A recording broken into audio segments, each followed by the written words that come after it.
নমস্কার, দেখছেন নিউজ 18 বাংলা, সঙ্গে রয়েছে আমি সমাদৃতা। শুরুতেই আমরা বিহারের তৃতীয় ও শেষ দফার ভোটের নজর রাখবো। ভোট চলছে পূর্ব বিহারের 15টি জেলার 78টি আসনে। সকাল 11টা পর্যন্ত ভোট পড়েছে 19%। এবারের বিহার ভোট অর্থাৎ তৃতীয় ও শেষ দফার ভোটে কোন কোন ফ্যাক্টর কাজ করছে এবং বাঙালি অধ্যুষিত এলাকা সেখানকার ভোটাররা কি চাইছেন, কিভাবে ভোট চলছে সেখানে আমরা সবটুকু জানবো। আমাদের সঙ্গে রয়েছেন আমাদের দুই প্রতিনিধি। আমাদের সঙ্গে নিউজ রুম থেকে রয়েছেন আমাদের প্রতিনিধি ময়ূখ রঞ্জন ঘোষ, পাশাপাশি আমাদের সঙ্গে पूर्णिया থেকে রয়েছেন আমাদের প্রতিনিধि राजेंद्र पाठक। प्रथमे पूर्णिया चले जाबो राजेंद्र पाठक के काছে। राजेंद्र जी, आपसे जानना चाहेंगे कि इस थर्ड फेज की वोटिंग पूर्णिया में चल रहा है। जिस पूर्णिया में नीतीश कुमार ने बोला था कि यही इनका लास्ट इलेक्शन है, अभी पूर्णिया के लोग क्या मांग रहे हैं और वोट कैसे चल रहा है वहां पे? देखिए, आपने जो कहा है कि पूर्णिया बंगाल का से सटा हुआ है और यहाँ बांग्ला मिजाज के वोटर हैं, एक तरह से कहिए कि बांग्ला भाषी बिहारी वोटर हैं। तो इन लोगों की अपनी एक चाहत है और पूर्णिया सदर क्षेत्र जो है, पूर्णिया सदर क्षेत्र में बांग्ला बहुल बहुत मतदाता हैं। इसके बैकग्राउंड में अगर चले जाएं तो यहाँ पे अजित सरकार काफ़ी लंबे अरसे तक विधायक रहे थे और बंगाली समाज और बांग्ला भाषी बिहारी समाज इसको विकास चाहिए। उसने विकास के मुद्दे पर कई बातें की हैं और इस समाज के लोगों ने और पूर्णिया के खास करके लोगों ने जो विकास हुआ है उसमें और बेहतरी की गुंजाइश की बात की है। यानी जो पक्ष और विपक्ष है उससे एक कदम और आगे जाकर के इनकी मांगे रही हैं। तो ये इस तरह से जो विकास के मुद्दे हैं, जो चाहत है पूर्णिया के वोटरों की, वो है। और आप चाहें तो मैं कुछ वोटरों से आपकी बात कराऊं। जी बिल्कुल,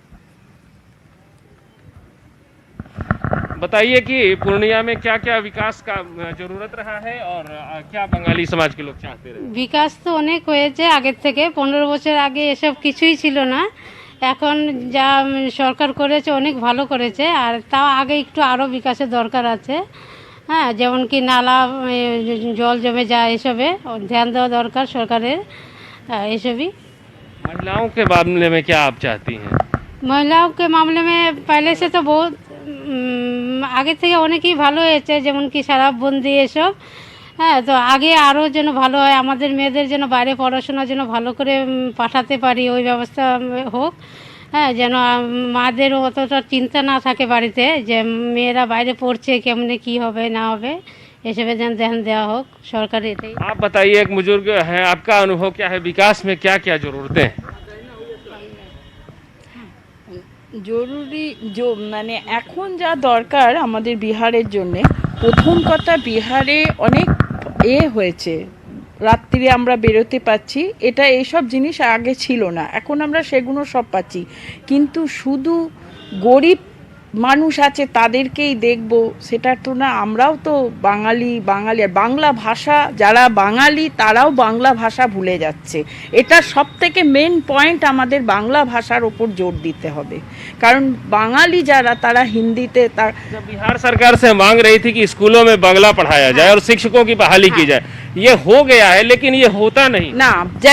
মানে যেমন শুনছি সব স্কুলে বর্ণ পরিচয়, কিন্তু কোনো টিচার পড়াচ্ছে না। কিন্তু বাংলা না পড়লে, আমি চাইছি বাবা মারাও বাড়িতে বাংলা পড়াক। কিন্তু সরকার যদি এটাকে দেখে তাহলে খুব ভালো হয়, যে বাংলার ওপরে জোর দিয়ে বাংলা একটা সাবজেক্ট রাখা खूब दरकार। अच्छा, आप लोगों को ये भी लगता होगा कि बड़े बड़े मुद्दे हावी हो गए, पॉलिटिक्स की बातें आ गई, तेजस्वी यादव, नीतीश कुमार और वगैरह, लेकिन जो बंगाली समाज की चाहते थी वो नहीं हो रही हैं, उसको भी सोच के लोग वोट दे रहे होंगे क्या? नहीं, ऐसा सोच के মানে এরকম সোচে বিচার করে কেউ দিচ্ছে না। बिहार के लोकल पॉलिटिक्स में भी इंटरेस्ट है। হ্যাঁ, এ তো হ্যাঁ, কাহে ও তো আচ্ছা, মানে সব জায়গায় আছে। আমি কলকাতার বাঙালি, কিন্তু বিহারে এসে আমার বাংলা শিখতে বলতে এখন আমারই টান এসে গেছে। কিন্তু যাকে আমি জিজ্ঞেস করি কোনো জায়গায় গিয়ে, বাংলা, সে বাঙালি কিন্তু সে হিন্দিতে কথা বলছে। আমি বলছি তুমি বাঙালি, কিন্তু বাংলাটা কেন নেই আমাদের বিহারে? আমরা এটাই চাই, বাংলা আসুক বিহারে। প্রত্যেক স্কুলে টিচারদেরকে বলা হোক যে বাংলা সাবজেক্ট রাখতেই হবে। জি। ये जो विकास की जरूरतों की बात है, पूर्णिया शहर की बात है, तो उसको कैसे देख रही है? उसमें लोग क्या चाहते हैं? देखिए, हम अपना बात बोल रहा है। আমি তো চাই বিহারে যারা মহিলারা আছে তাদেরকে ঘরে কিছু কাজ দিক। অনেক মহিলা আছে লজ্জায় বেরোতে পারে না, মিডিল ক্লাস যারা আমরা আছি বা বড় ক্লাস আছি, যেই থাকুক সবাই এখন সমান। তাদেরকে কিছু কাজ, একদম। এই কাজ কিন্তু খালি গরিবকে দিয়া সেরা, মানে ড্রিঙ্কস বন্ধ, ওটা তো সব থেকে ভালো কাজ হয়েছে। কিন্তু আমরা যে আছি এই সমাজে, কিছু তো আমাদের মহিলাদের জন্য কাজেরও দরকার। যে মহিলারা বসে আছে, মহিলারা ঘরে, কেউ লজ্জায় কিছু চাইতে পারে না, যেমন রেশন সবাই পায় না, মিডিল ক্লাস গিয়ে হাত পেতে চাইতে পারে না। এই লকডাউনে কত লোকের অসুবিধা হয়েছে, কেউ তো কিছু বলতে পারছে না, যাদের ঘরে পাচ্ছে তারা চুপচাপ। এটা ये सब स्थिति है और इसी को लोग सोच रहे हैं। হ্যাঁ, इन लोगों ने जो कहा है तो उसमें জি new শুক্রিয়া, voters- समझ में आ रहा है। আমরা বুঝতে পারছিলাম যে যারা ছিলেন ওখানে বাঙালি, তাদের বক্তব্য বাংলা ভাষার ব্যবহার হোক, মহিলাদের ক্ষমতায়ন হোক, এবং লকডাউনে যারা কাজ হারিয়েছেন তাদের পাশে দাঁড়া সরকার, এরকমই চাহিদা তাদের। আমাদের সঙ্গে রয়েছেন আমাদের প্রতিনিধি নিউজ রুম থেকে ময়ূখের কাছে চলে যাব। ময়ূখ, আমরা পূর্ণিয়ার বাঙালিদের বক্তব্য শুনছিলাম, কিন্তু তৃতীয় দফার ভোটে এই যে 78টা সিট, এই 78টা সিটে যা ওনারা বললেন সেটাই শুধু ফ্যাক্টর, না আরো বেশ কিছু ইম্পর্টেন্ট ফ্যাক্টরস কাজ করছে? দেখো, নিউজ 18-এর প্রতিনিধি যে পূর্ণিয়া থেকে আমাদের এই রিপোর্টটি দিলেন, খুব সুন্দর একটি রিপোর্ট। বাংলা এবং বাঙালি যারা আছে ওই ওই ওই ওই এলাকার যারা বাঙালি, পূর্ণিয়াতে প্রচুর বাঙালি আছে আমরা জানি, এবং যে সীমান্তাঞ্চল এবং পূর্বাঞ্চল এই সমস্ত জায়গাতে বাঙালি পপুলেশন কিন্তু অনেকটা, এবং তারা কিন্তু এই ধরনের কথাগুলো বললেন, তা বাঙালিদের চাওয়া পাওয়ার দাবিগুলো বললেন। কিন্তু আমার ব্যক্তিগতভাবে সমাদৃতা এইটা মনে হয় না যে বাঙালি কিংবা এই ধরনের ইস্যুগুলোই ফ্যাক্টর। এখানে যাদের সাথে কথা বলা হলো তারা হচ্ছে মধ্যবিত্ত ভোটার, এবং তুমি লক্ষ্য করে দেখবে যে সেখানে রুরাল গরিব মানুষদের জন্যই শুধু কাজ করছে, এরকম একটি অভিযোগ কিন্তু সেখানে করা হচ্ছে। অর্থাৎ সব পার্টিগুলো, এবার সমস্ত দলগুলোরই কিন্তু প্রধান ফোকাস সেটা হচ্ছে গরিব মানুষ, যে মানুষগুলো দিল্লি, বম্বে, গুজরাট, হরিয়ানা বিভিন্ন জায়গা থেকে বিহারে ফিরে এসেছেন, ক্রস মাইগ্রেশন হয়েছে, রিভার্স মাইগ্রেশনের যে পরিযায়ী শ্রমিক যারা ফিরে এসেছে, তারা কোন দিকে যায় সেইটা নিয়ে কিন্তু এইবার লক্ষ্য রাখতে হবে। তুমি খুব ভালো করে যে জিনিসটা জানো সেটা হচ্ছে যে এইবার বেকারত্বটা জাতের রাজনীতি নয়, ধর্মের রাজনীতি নয়, এবার বেকারত্বটা এবং চাকরির দাবিটা, তেজস্বী যাদব বলেছেন 10 লাখ চাকরি দেবেন, কিন্তু 10 লাখ চাকরি দেওয়ার জন্য যে স্কিল ডেভেলপমেন্ট, সেই স্কিল ডেভেলপমেন্টটা যেটা বিজেপি বারবার বলছেন যে 10 লাখ চাকরি যে দেওয়া হবে, এটা অবভিয়াসলি তারা প্রকাশ্যে বলতে পারছে না, কিন্তু খুব স্পেসিফিক্যালি এই জিনিসটা বলছে যে 10 লাখ চাকরি যে দেওয়া হবে, সেই 10 লাখ ভূমিপুত্র কোথায়, যারা স্কিল্ড ওয়ার্কার, তারা তো বেশিরভাগ হরিয়ানা, দিল্লি, বম্বে বিভিন্ন জায়গায় চলে যাচ্ছে। সুতরাং এইটা কি শুধুমাত্র জুমলায় থাকবে কিনা সমাদৃতা, সেই জায়গাটা কিন্তু আমাদের দেখতে হবে। কিন্তু নিঃসন্দেহে বেকারত্বটা এইবারের প্রধান প্রধান প্রধান এজেন্ডা হিসাবে উঠে আসছে তৃতীয় দফাতেও। ময়ূখ, তোমার কথা সূত্র ধরেই যদি বলি, তাহলে ভোট পড়ার ধরন, ভোট দেওয়ার ধরন, ভোটের ধরনটা কোথাও একটা গিয়ে বদলে যাচ্ছে। আগে যে বিহারে আমরা জাতপাতের রাজনীতি দেখতাম, তার থেকে অনেকটাই সরে এসেছে এবারের ভোটাররা। সেখান থেকে তোমার কাছে জানতে চাইবো, সরে তো এসেছে, কিন্তু এবারের ভোটের একটা বড় অংশ তো মুসলিম ভোট।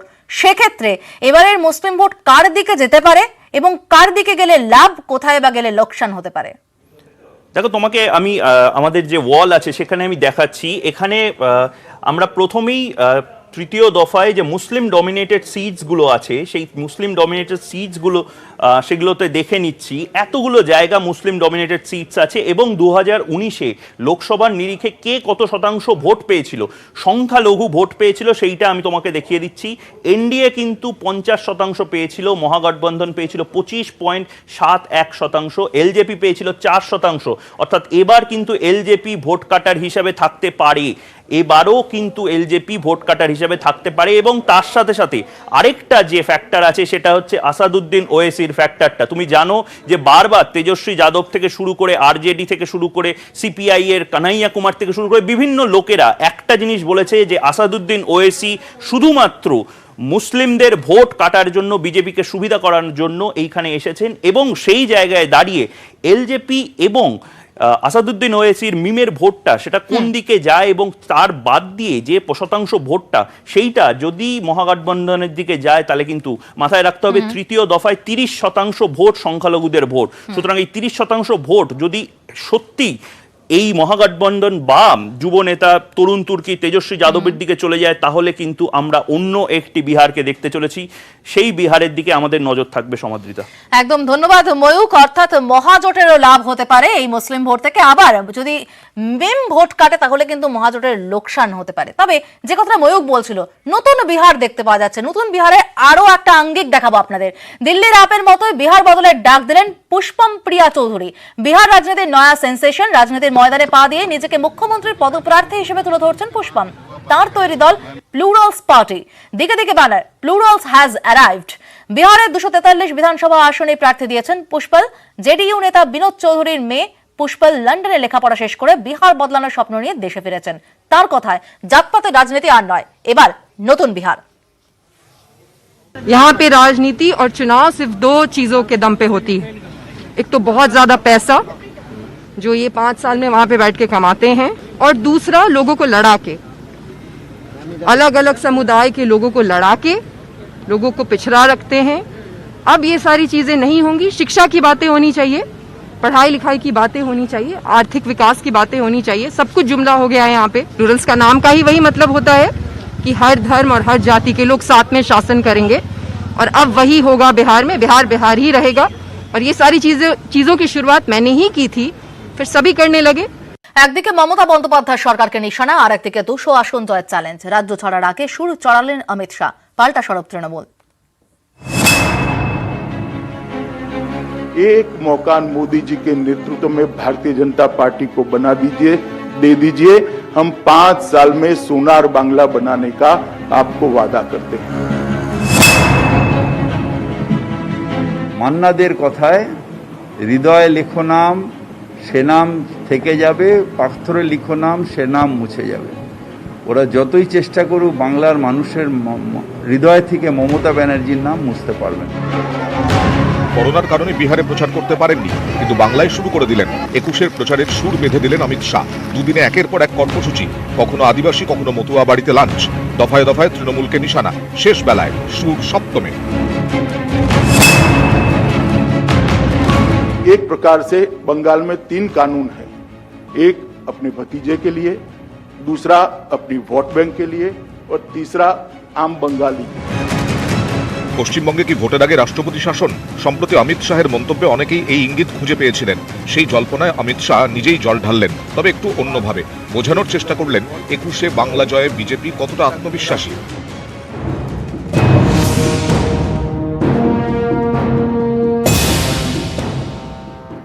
संवैधानिक मामला है, और वो राज्यपाल महोदय से जो रिपोर्ट मिलती है इसके आधार पर केंद्र सरकार निर्णय करती है। परंतु 356 लागू करने की जरूरत ही नहीं पड़ेगी, क्योंकि अप्रैल में तो बदलने वाली है सरकार, किस पर करे। 200 से ज्यादा सीटें जीतकर भारतीय जनता पार्टी यहां सरकार बनाने जा रही है, और यहां पर तृणमूल का शासन समाप्त होने जा रहा है। বাংলার সংস্কৃতিকে অপমান করবেন, বাংলার মানুষকে অপমান করবেন, মিথ্যে অভিযোগ তুলবেন, তার দ্বারা বিভ্রান্ত হয়ে বর্গীদেরকে বাংলায় ডেকে নিয়ে আসবেন, এটা কখনোই ঘটবে না। ওরা দিবা স্বপ্নে ভুগছে। সৌরভ গঙ্গোপাধ্যায় থেকে শুভেন্দু অধিকারী, এই হেভিওয়েটরা কি গেরুয়া পথে? অমিত শাহের মন্তব্যে জল্পনা আরো জোরালো। मेरा किसी ने संपर्क नहीं करा, मगर सूची बहुत लंबी है, इतना मैं कहना चाहता हूँ। चले नेक्स्ट। आपके साथ कोई संबंध हुआ है? नहीं, मेरा नहीं हुआ, मगर बहुत लंबी सूची है, इतना मुझे मालूम है। जिनसे संपर्क होता है वो लोग बताते हैं। आप 2 नाम तक सीमित मत रहिए। 21-এর ভোটকে সামনে রেখে এভাবেই সম্মুখ সমরে বিজেপি তৃণমূল। নিউজ 18 বাংলা।